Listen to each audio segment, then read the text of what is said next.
एक बार एक सेठ भगवान श्री कृष्ण का परम भक्त था।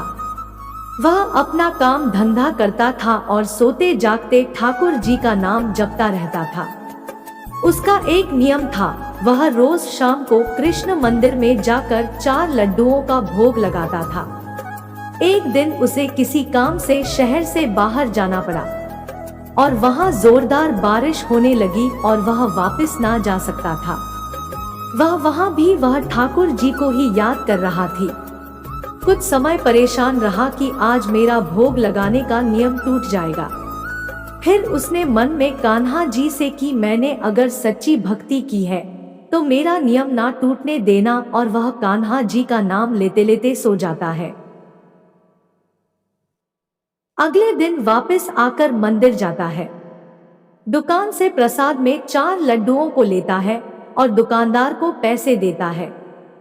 दुकानदार उस सेठ से कहता है, आपके कल के पैसे भी रहते हैं। सेठ जी यह सुनकर वह हैरान रह गया।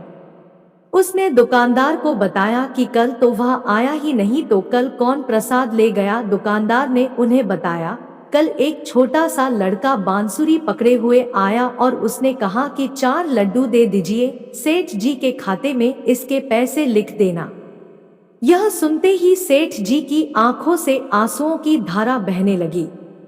उसे याद आया कि उसने कल मन में कान्हा जी को याद किया था और कहा था कि ठाकुर जी मैं तो नहीं आ सकता, पर आप तो किसी को भोग लेने भेज सकते हैं। दुकानदार ने पूछा, सेठ जी क्या हुआ? सेठ जी ने उस दुकानदार को सारा प्रसंग बताया तो दुकानदार सेठ जी के पैरों में गिर गया। आपकी सच्ची भक्ति के कारण मुझे ठाकुर जी के दर्शन हुए। ठाकुर जी ऐसे ही है, जो उनकी सच्ची भक्ति करता है उसके काम संवारने ठाकुर जी स्वयं आते हैं।